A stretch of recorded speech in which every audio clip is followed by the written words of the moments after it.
Commissioner Tommy Miller, Present. Commissioner Gary Tompkins, Present. Commissioner Kathy Sue Fetty, She's excused. Commissioner Rochelle Hatcher, She's excused as well. Commissioner Jake Smith, Commissioner Steve Frisbee, Present. Commissioner Derek King. I'm here. We have quorum. After a moment of silence, Commissioner Miller will lead us in the pledge.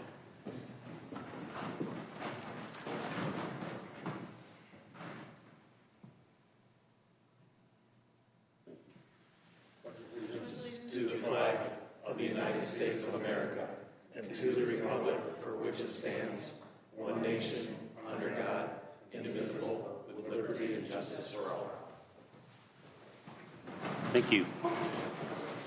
Can I have a motion to approve the October 21st, 2021 Board of Commissioners Annual Apportionment Session agenda as presented? Have a motion? Support. And support. Is there any discussion? All those in favor say aye. Aye. Anyone opposed? Motion carries. Can I have a motion to approve the minutes of the Board of Commissioners October 7th, 2021 annual meeting as presented? So moved, Tompkins. Support. I have a motion support. Is there any discussion? All those in favor say aye. Aye. Anyone opposed? Motion carries. The next item on the agenda is citizens' time. During citizens' time, the board chair shall recognize any person wishing to address the board. A person recognized by the chair shall approach the podium and state his or her name and community of residence. A person may address the board only once on the same matter during each period set aside for citizens' time on the agenda and only on matters that are relevant to county government. The chair shall control the length of each time each person shall be allowed to speak, which shall not exceed 3 minutes and shall not allow negative personal comments. Is there anyone that would like to address their commissioners? Is there anyone that would like to address their commissioners? Anyone? All right, we'll move along. Elected and appointed county officials. Any elected tonight?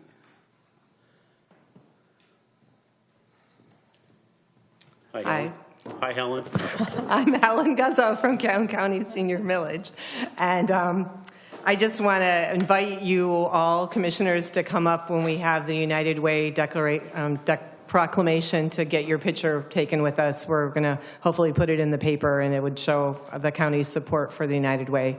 We are fortunate to have 3 United Ways in Calhoun County, and they're all 3 here representing the Battle Creek Kalamazoo Region United Way with Chris Sargent and Cindy Lake from the Marshall United Way and Marcia Starkey from the Albion Homer. So this year we're going to kind of divvy up what the county employees pledge, and we invite you all to make a pledge for the United Way. It creates a stronger community. I'm involved because I was an executive director of a nonprofit organization, and I know how important these dollars are to nonprofits doing their mission in the community to help folks. And Senior Millage supports a lot of organizations like Community Action, the Fountain Clinic, that rely on the funds that are raised through the United Way to provide their services. So give generously and live united. And I am here representing Senior Millage. We have a lot of contract amendments on the agenda. The Marion Birch Adult Daycare and Community Action Senior Transportation. Adult daycare is still closed. Senior Transportation, the numbers are down, and we are reallocating to programs that have the demand in those supplementals. So we appreciate your support for those. Thank you. Thank you. And thank you for joining us. Any other elected officials? Okay. I have a presentation of the 2021 Apportionment Report by Tom Scott, Deputy Equalization Director, and approval of the report and resolution. I remember this being taller. It's been a couple of years. Used to be virtual. Wow. Well, good evening and thank you, Commissioners. I'd like to start off, I hope you all have a hard copy in front of you. With the first blue tab, I just wanted to briefly go over the memo, which is written by our director, Matt Hanson, who's here this evening with us. I appreciate that. So I'd begin by reading. As required by state statute, the Calhoun County Equalization Department has prepared this apportionment report for review and analysis. By September 30th each year, every taxing jurisdiction that levies a millage in the county is required to submit a tax rate request form to the Calhoun County Clerk. That form, when approved by the Calhoun County Board of Commissioners, through the apportionment process serves as each taxing jurisdiction's authority to levy a property tax in the county. The apportionment report is a compilation of the tax rate request forms. It shows all millage rates levied within the Calhoun County by the various taxing jurisdictions, along with the estimated revenue generated by the millage as applied to their respective taxable values.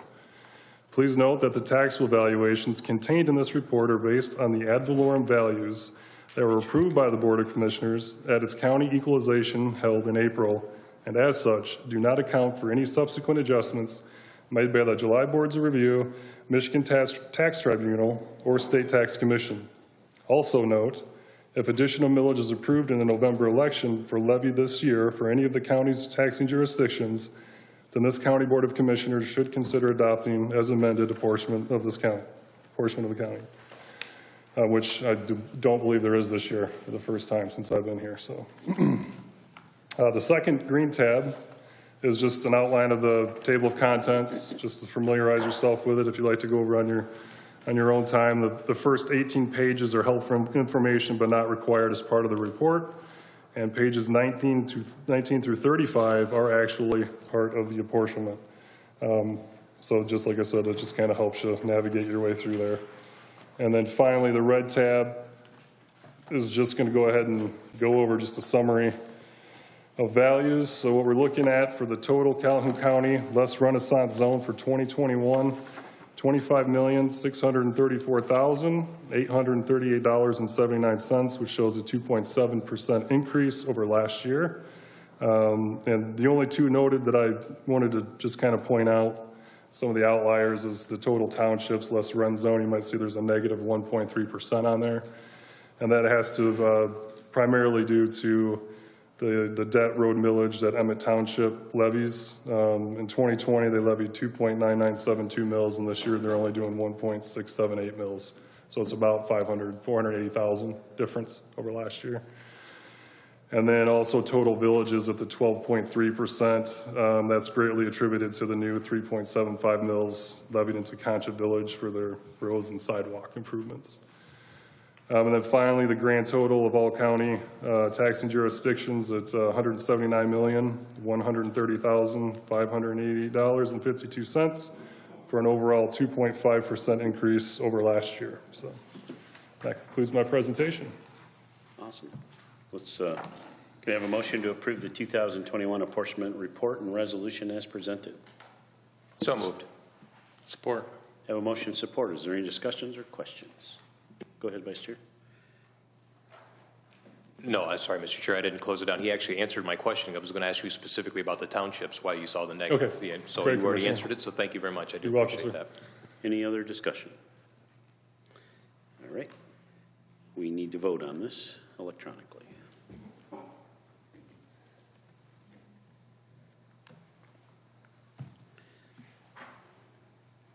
Everyone has voted. Motion passes unanimously. Thank you. Thank you. Thank you. Next, we have a presentation of Calhoun County District Court Judge Tracy L. Tomac about domestic violence court.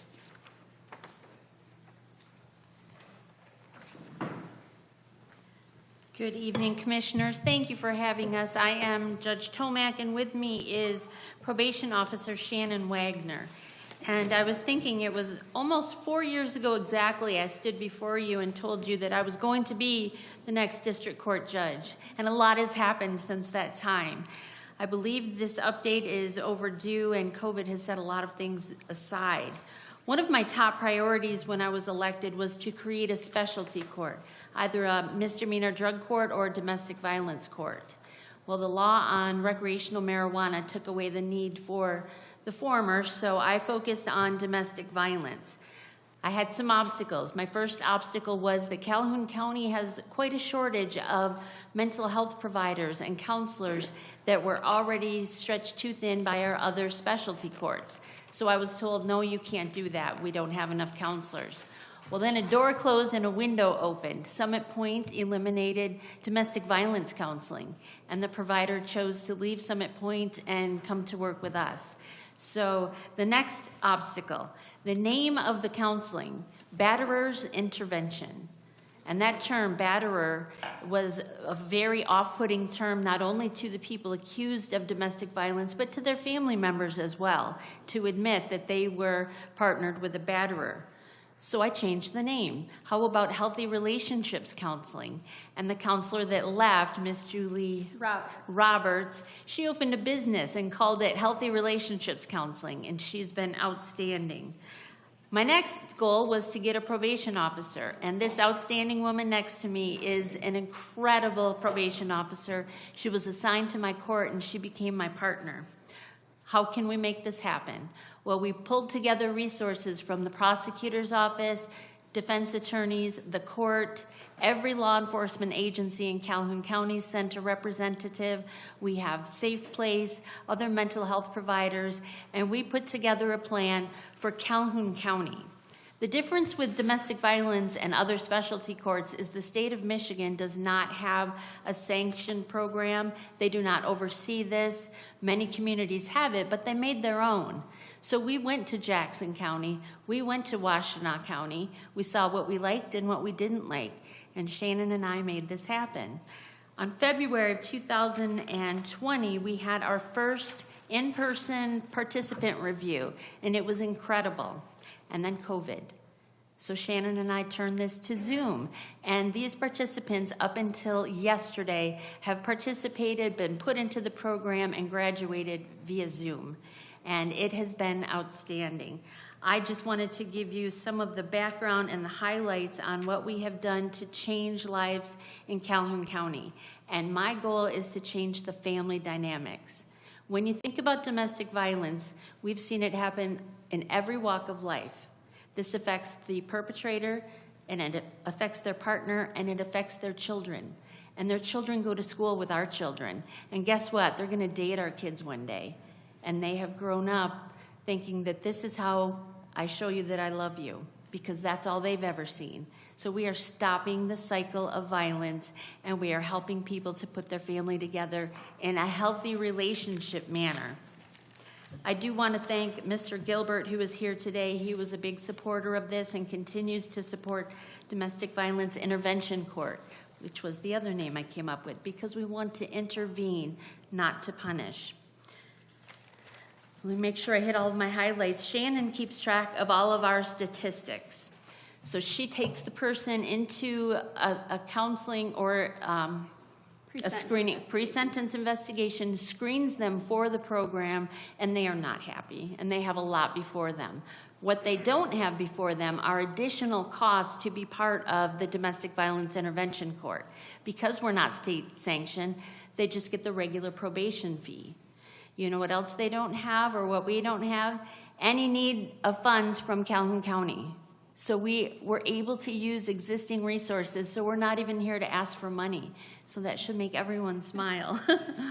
Once the person is put into the program, they go to Ms. Wagner, and I'd like her to have the opportunity to speak now. But before I do that, today our program was presented with the Sarah Simmons Advocacy Award from Safe Place. Sarah Simmons was a victim of domestic violence fatally, and this award is on her behalf, and this was presented to our program. Domestic violence is one of the only crimes where a conviction of domestic violence is a predictor of a homicide. So we are not only helping families, but we are preventing homicides in Calhoun County. Hello, everyone. I'm Shannon, and it is an absolute honor to be able to be here and speak in front of everyone this evening.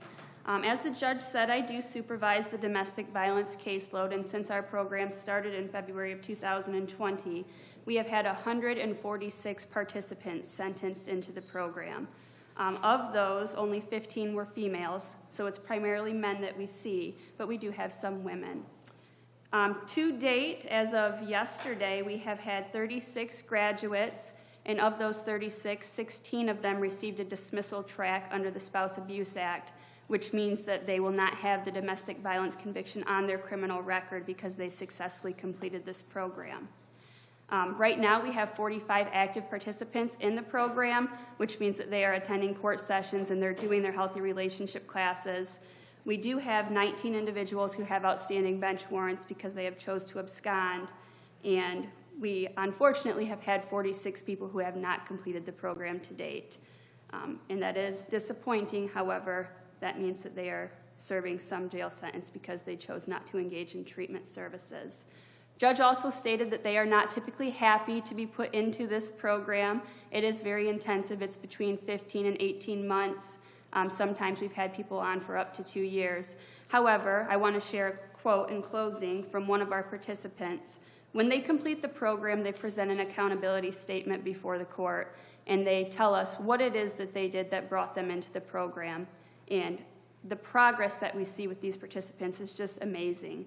And the quote that I'll share from one of them states, "I will forever have nothing but positive things to say about the program and the Healthy Relationship class.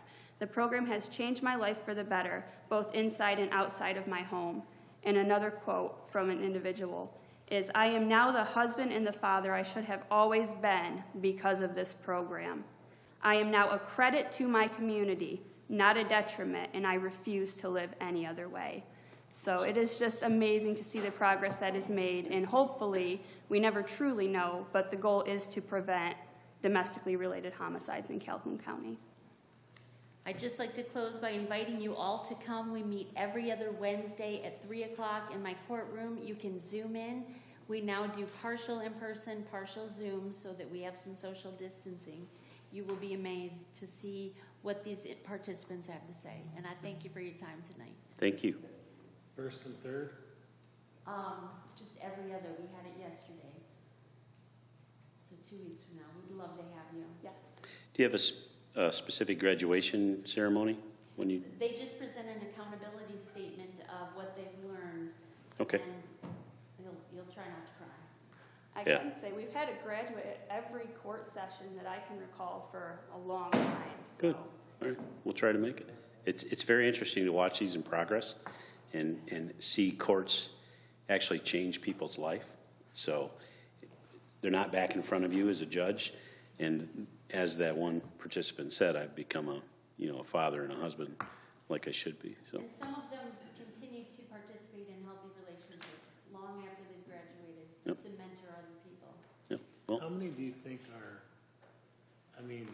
most of these, clearly most of the people are men. It's gonna be both ways, but mostly it's men. How many of them are relapsed? Do you know that yet? Many of them, we do not have a count of how many have had another charge since they finished the program. I don't think we've had any that successfully graduated that had a relapse, as you would say. But many of them have had prior convictions. Because this has to be really hard, because more than likely, when they come to you, this isn't their first time of them, assaulting. And the other thing to note is that most of them have also substance abuse issues and mental health issues. So we are kind of the catch-all specialty court. So they go through substance abuse counseling, mental health services, healthy relationships, and everything else. Yeah. We're tough, but we love them. And we try not to cry each time we get together with them. It's amazing. Good job. Thank you so much. on behalf of all of us, thank you. Thank you. All right. Next, we have a presentation or a proclamation. It's going to be read into the record for the United Way by Commissioner King.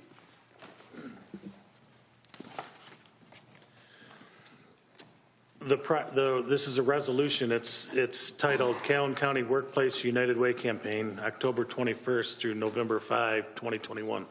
Whereas Calhoun County contains 3 United Way organizations, Albion Homer United Way, Marshall United Way, and the United Way of the Battle Creek and Kalamazoo region, who are collaborating together on the Calhoun County Government Workplace Campaign. Whereas the United Way does what no single organization can do alone.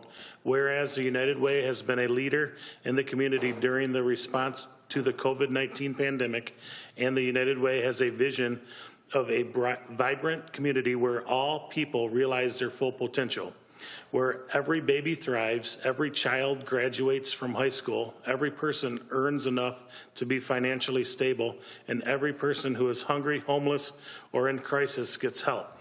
Whereas the United Ways work to strengthen the community by mobilizing donations and volunteers to support children, health, education, and basic needs for all people. Whereas Calhoun County government and its employees, along with all three of the United Way's, support advancing the common good of the community. Whereas Calhoun County employees and elected officials are asked to donate to the United Way in the 2021 annual workplace campaign by payroll deduction or a check.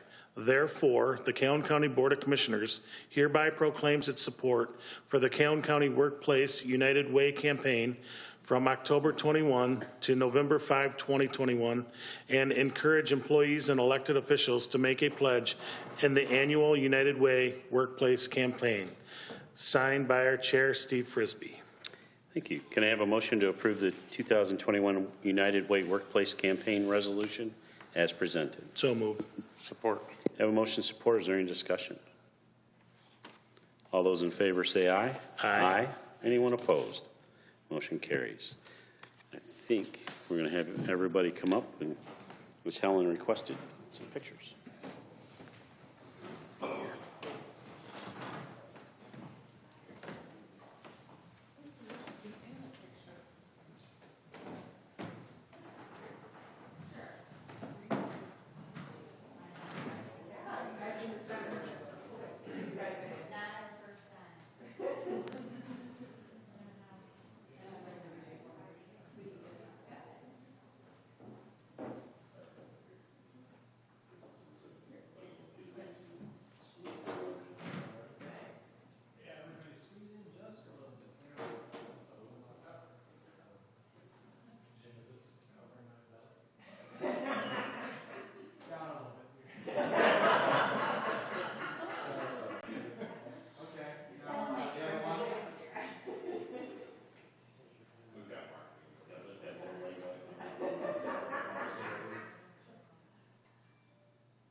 And Helen, we appreciate your leadership at the county for taking this on. So.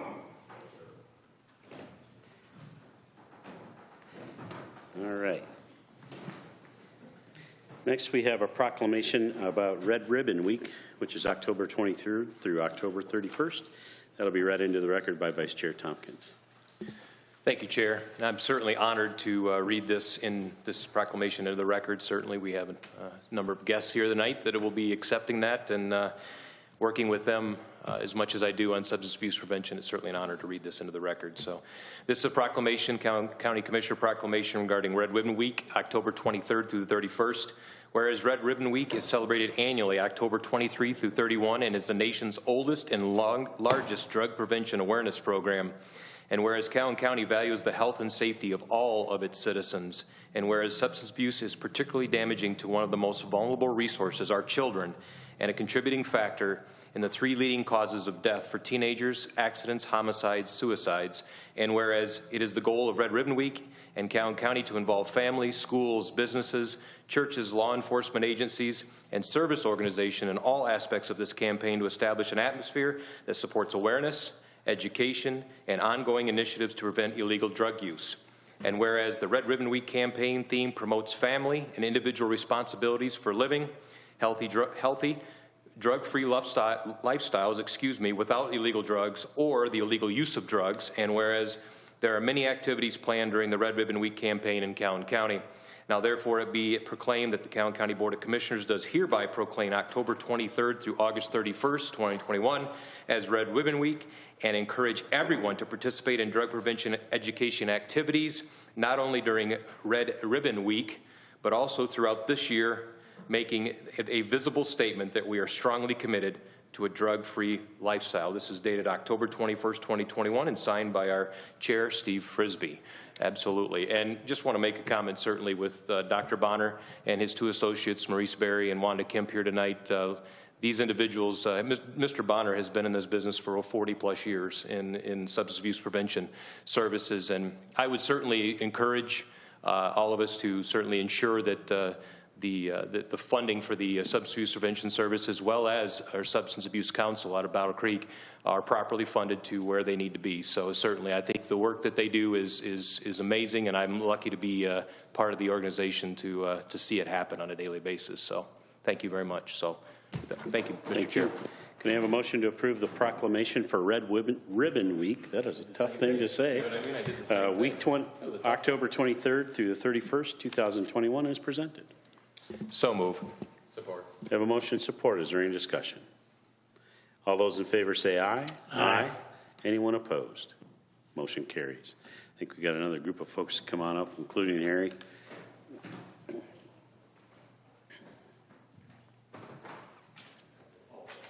Harry. Somebody poke Harry. He's got to come along. Calling you out, Harry.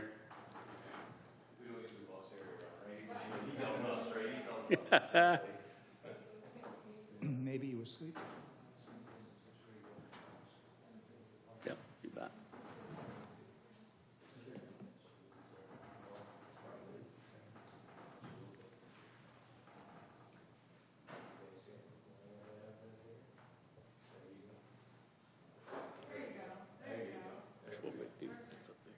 He's a big man. Big fella.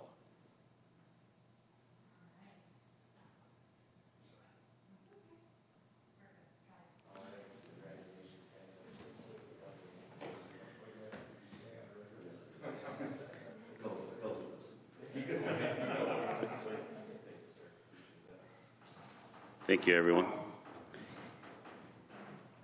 Next, we have a proclamation and support your local Chamber of Commerce Day on October 20th. And that'll be read into the record by Commissioner Smith. Thank you, Mr. Chair. I just wanted to say that while this specific proclamation recognizes the Battle Creek Area Chamber, it really applies to all the chambers in our community. Absolutely. And then work they do. So, That'd be Marshall and Elby. Mark's on out, pardon me. Turn your mic on there. Thank you. Hope this helps. Whereas, since its incorporation in 1912, the Battle Creek Area Chamber of Commerce has been promoting the city's rich diversity, including commercial, industrial, agricultural, professional, and civic interests. The Chamber of Commerce's nonprofit 501c6 corporation, whose mission is to provide the best in member services and aggressive business advocacy to create a climate for employer growth and a prosperous community. And whereas, the Chamber of Commerce has worked tirelessly to advance the value of the business community, believing the whole is greater than the sum of the parts. And whereas the Chamber of Commerce worked especially hard this year and during the 2020 unprecedented COVID-19 pandemic, the Chamber of Commerce has been a valuable resource to our business community, bringing awareness to grant opportunities, writing references for those grants, and providing information and guidance. Our businesses were overwhelmed with shutdowns, then reopenings, curbside pickups, masks, social distancing, employee shortages, financial uncertainty, and federal legislation. The Chamber of Commerce stood ready to assist by providing members valuable guidelines, resources, and interpretations. Now, therefore, be it proclaimed that the Calhoun County Board of Commissioners does hereby proclaim October 20th, 2021 as Support Your Local Chamber of Commerce Day in the greater Battle Creek area in recognition of the important role of the Battle Creek Area Chamber of Commerce and that it plays in our community. Dated October 21st, 2021 and signed by our chair, Steve Frisbee. Thank you. Can I have a motion to approve the proclamation for Support Your Local Chamber of Commerce Day, October 20th, 2021 as presented? So moved. Support. Have a motion and support. Is there any discussion? All those in favor say aye. Aye. Anyone opposed? Motion carries. Kara Beer, the executive director, is out of town at their annual training and is unable to join us tonight. So thank you. Yeah, we did. Yep, and just remember those other two chambers of Marshall and Homer, or Albion, excuse me, as they perform a lot of the same functions in their communities. So we appreciate all of them. All right, consent agenda. We have 5 items on the consent agenda. I'd like a motion to approve the consent agenda of the October 21st, 2021 Board of Commissioners apportionment session as presented. A motion support. Is there any discussion? All those in favor say aye. Aye. Anyone opposed? Motion carries. Any special committee workshop and board reports? Mr. Chair. Go ahead. Thank you, Mr. Chair. Just one to report on. The Solid Waste Advisory Committee met yesterday, October 20th. I'll just give you some highlights of what was discussed and whatnot. The 2022 solid waste budget was presented, and we recommended for approval to the Board of Commissioners unanimously. On that budget, we also heard a department report from Sarah Kelly on the amount of collections in terms of recycling for 2021 year to date. Interesting enough, 125.61 tons of material have been received overall to date. 40.68 tons of household hazardous waste has been collected, and I believe there's this Saturday, there's another household hazardous waste that's going on here in Marshall as well. So far to date, 11.7 tons of material have been received from Clarence Township. At our last household hazardous waste collection, interesting enough, 20 pounds of mercury was collected and 572 pounds of PCB lamp ballast also, which was interesting. That's a lot considering, yeah. Also, the CNC landfill has received 3,826 loads of material with 394 passes issued. So it's been very busy over there. People have taken, certainly the residents have taken advantage of that.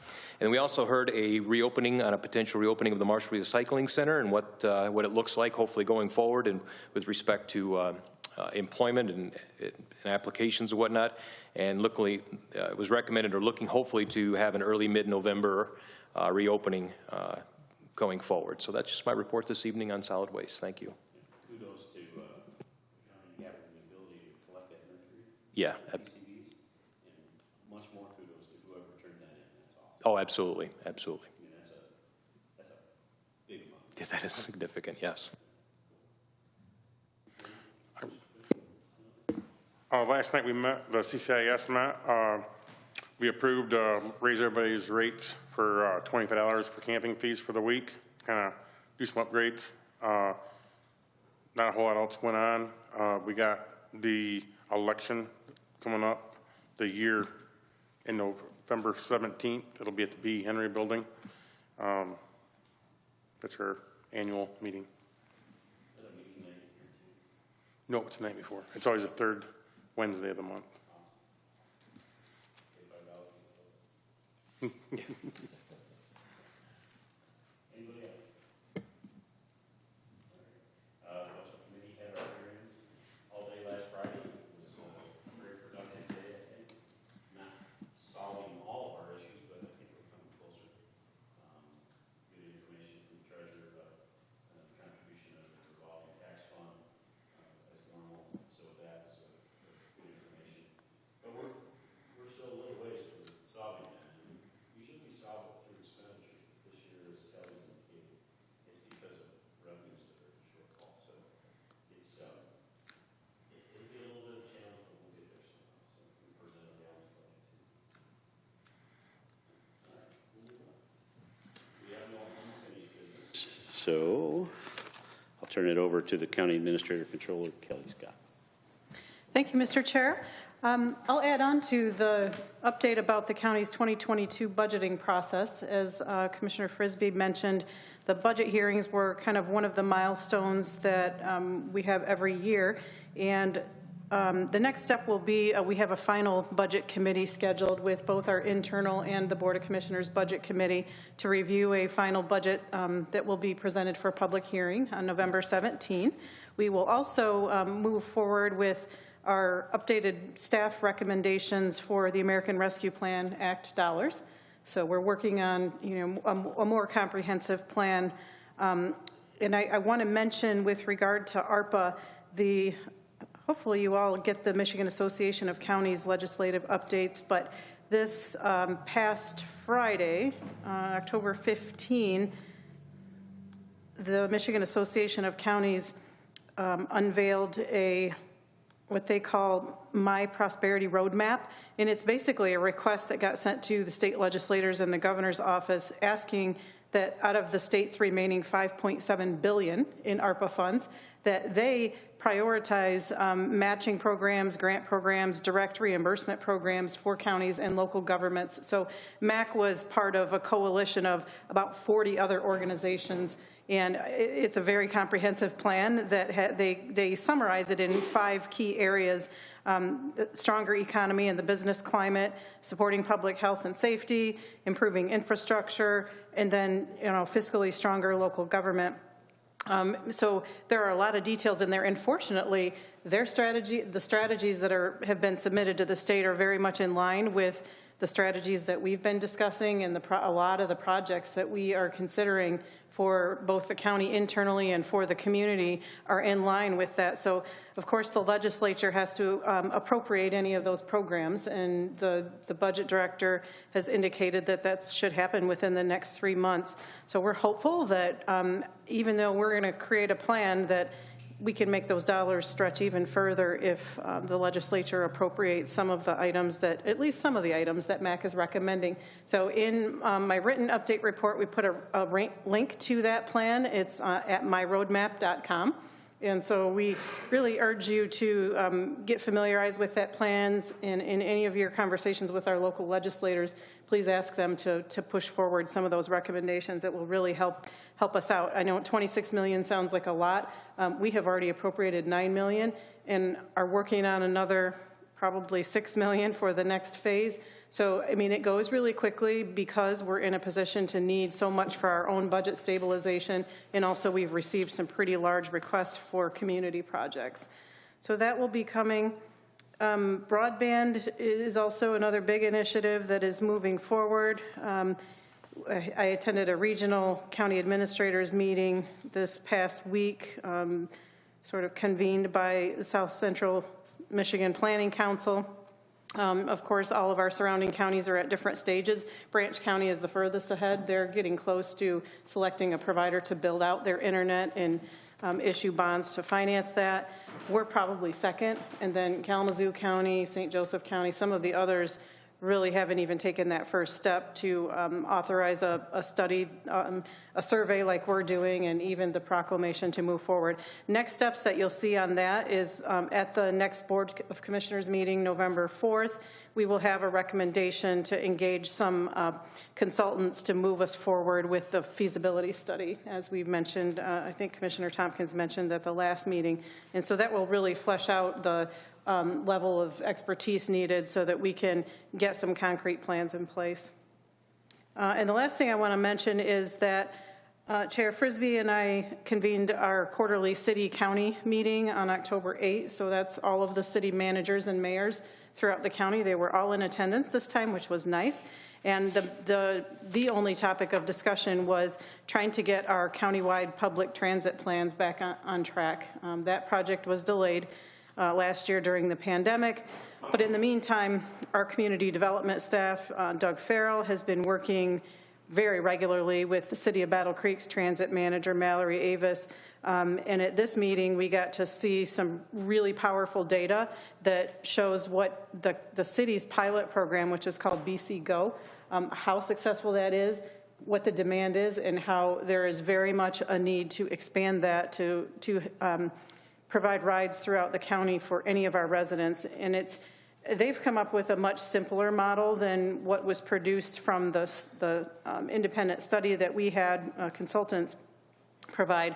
So I'm excited to get that project back on track. All of the cities are supportive.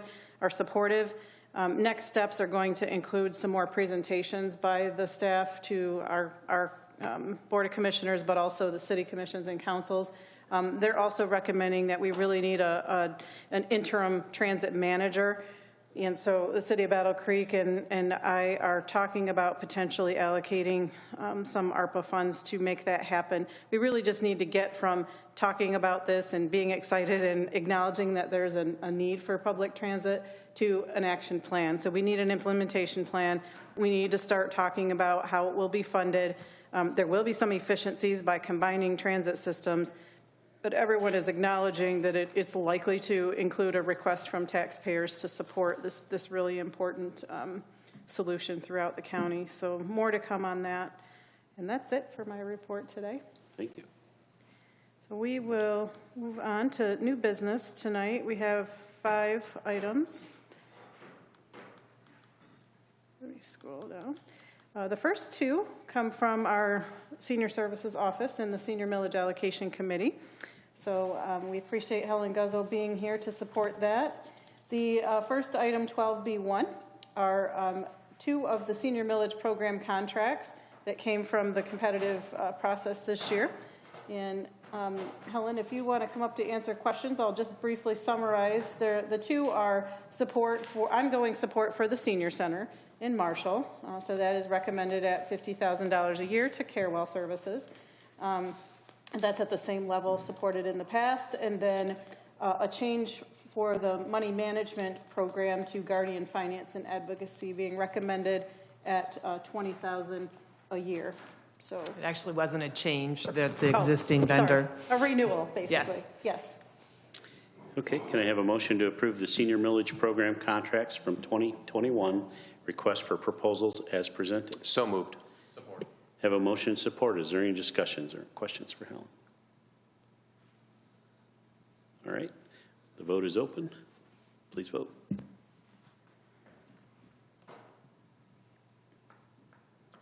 Everyone has voted. Motion carries unanimously. Thank you. All right. That was painless. Item 12B2 are senior millage supplemental funding for 7 programs. And Helen described this a little bit at the beginning during our elected officials and department head comments. So it's really the allocation of unused funding to programs that have an increase in demand. And it totals a little over $155,000.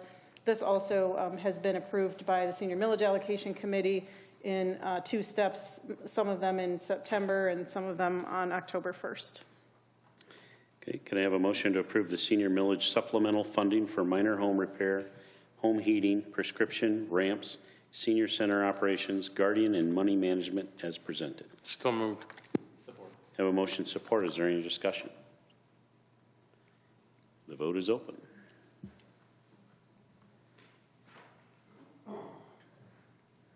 Everyone has voted. Motion carries unanimously. Thank you for your support. Thank you. Thank you, Helen. Item 12B3 comes from the Sheriff's Office. This is a grant budget amendment that exceeds $20,000 and according to our budget policies requires board approval. So it's basically adding $21,000 to the grant budget to buy some forensic software and upgrade the evidence lockers and shelves. And in order to fund that, this grant from the IRS will cover 80% of the cost. And then the remainder, the City of Albion has agreed to cover $1,750. And then the Sheriff's Office is recommending transferring in from another one of their special revenue funds, the remaining $2,450. Can I have a motion to approve the Sheriff's Office IRS Enforcement Grant Budget Amendment as presented? So moved. Have a motion support. Is there any discussion? The vote is open.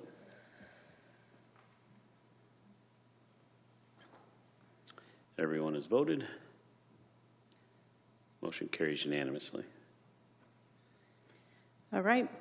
Item 12B4 comes from the Health Department, and we are blessed with the presence of our Health Officer, Eric Pessel, tonight. I don't know how you got to be here without the crowds, but it's your lucky day.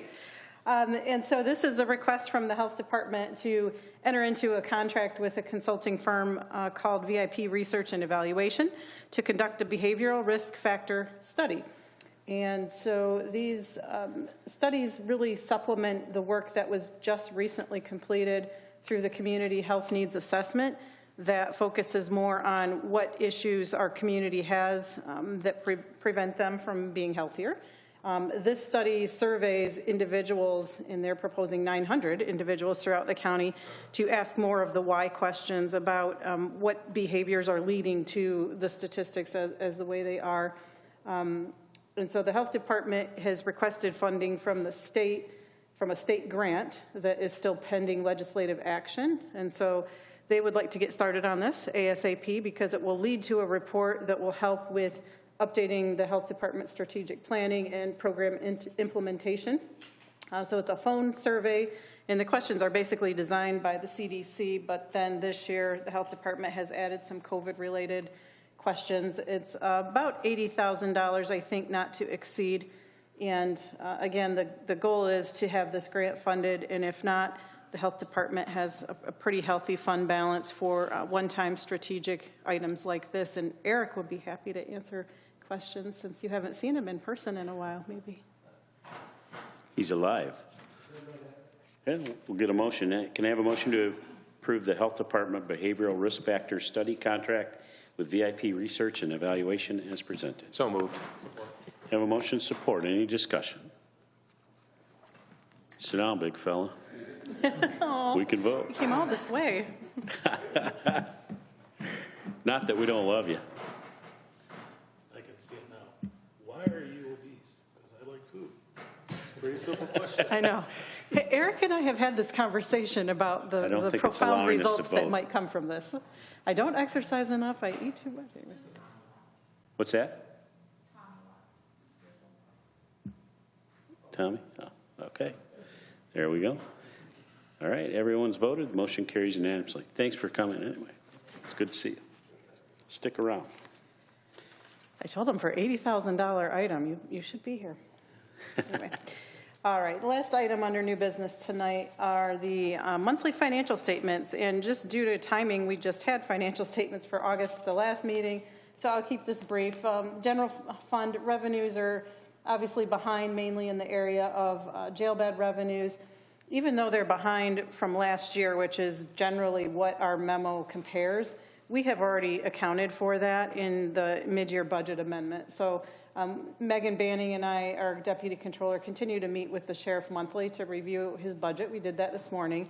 And the latest projection through month end September indicates we're pretty much in line with the way that we amended the budget. And in order to fill that gap, we did have to recommend a little over $2 million in ARPA funds for this year. That was part of the allocation to fill that gap. But we're on track as far as the amended budget. The other item just mentioned on general fund, a little bit slower receipts from the local units of government from their property taxes. So they're, it looks like just a timing issue there. Okay.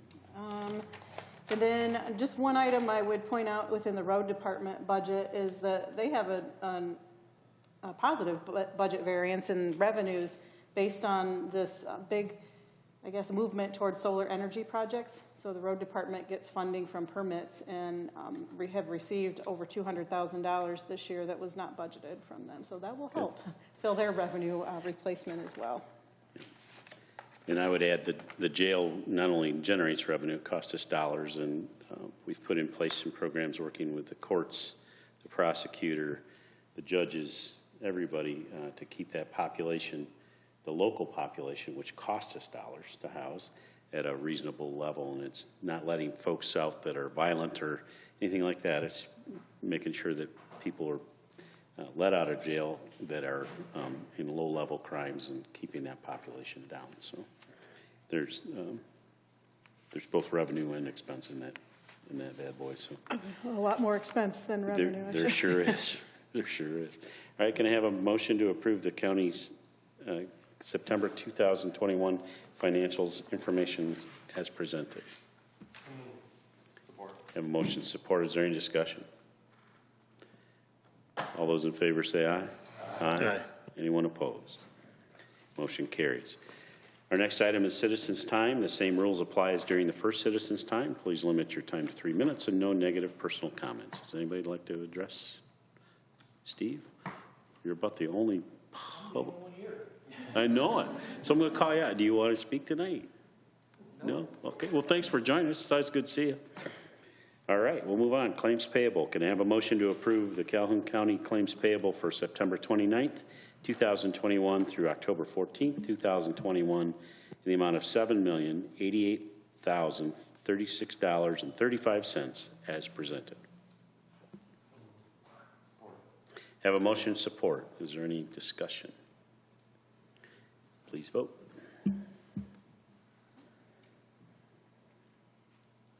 Everyone has voted. Motion carries unanimously. Thank you. We'll go back to Commissioner's time. I skipped right over it. Anybody want to speak tonight? Commissioner King? I'd just like to take this time to send condolences to Krista Trout Edwards. She's our land bank executive director. They laid to rest their father, Chad and Krista's father, on Wednesday, Randall Trout. He was 74. Randall was a decorated Vietnam War veteran and passed away, and I'd like to send condolences on behalf of us Thank you. to Krista's family and also to Cheryl and Chad. All right, anybody else? All right, we'll go to announcements. Anybody have any announcements? 7th District? You know it, absolutely. I got lots tonight, so be ready. Go All right, for it. first and foremost, this Saturday, October 23rd, in kind of connection and collaboration certainly with Red Ribbon Week starting, October 23rd is DEA National Prescription Drug Take-Back Day. Expired, unused, and unwanted, keep them out of others' hands. So if you've got anything that's unwanted, unused, or no longer needed, please take an opportunity to find one of those locations to take it back. In Albion, there at the Family Fair, there is a take-back location that will be there from 10 a.m. to 2 p.m. The individuals that you've seen here this evening will be heading that up. So if you get that opportunity, please do so to get those off the street, I guess, if you will, or out of your cabinet that you no longer use. You know what? And the other thing that does is it keeps it out of the water supply. People don't That's what you realize said without flushing it. How big a deal it is. That's I was true. gonna say the same That's a good thing. point. Very good point. Absolutely. Also, too, the Redeemed Christian Center is hosting a Harvest Fest on Saturday, October 30th at the Opportunity High School in Albion from 5 to 8 p.m. There'll be food, fun, and festivities, and is a free event, and all are welcome. Also on October 31st, the Albion Chamber of Commerce is hosting a Sweets on Superior Street trick-or-treating event in downtown Albion from 1 to 3. Many businesses will be participating downtown. Also, trick-or-treating hours, as a reminder, on Halloween are from 6 to 8 in Albion. And also on October 31st, the Homer Fire Department, in association with the Homer DDA, will be hosting a trick-or-treat event at the Homer Fire Station downtown from 6 to 8 p.m. Free hot dogs will be available on the grill. There'll be candy checks, candy available, a picture with a firefighter, and getting into a fire truck, and are all on tap this evening. Also, they'll be giving out awards to the best costume, the funniest, the scariest, and the most original costume for kids. So, also trick-or-treating hours, as a reminder, in Homer are from 5 to 7 p.m., so it ought to be a great Halloween extravaganza, if you will, during the day there. Yep. So, Just remind people to make that a safe night. Often those little kids are hard to see, so, operate safely in those hours, please. you bet, absolutely. Thank you, Mr. Chair. Thank you. Any other announcements? Commissioner Miller? We're getting ready to kick off for the Merry Mile that starts off. We're looking for volunteers to help set up. They need any help they can get. They need some lights, help. They're having a hard time getting supplies. But if anybody's interested, if you know anybody that's interested, on this Saturday at noon, we're meeting at the fairgrounds. St. Thomas is taking it over right now. Harmony Dawson, her husband's got a pretty bad illness right now, but they usually both run it together, and we had amazing amount of people come through there last year. Cool. So It's good. Yeah. Yeah. Any other announcements? All right. Well, thanks for coming out tonight. This meeting's adjourned.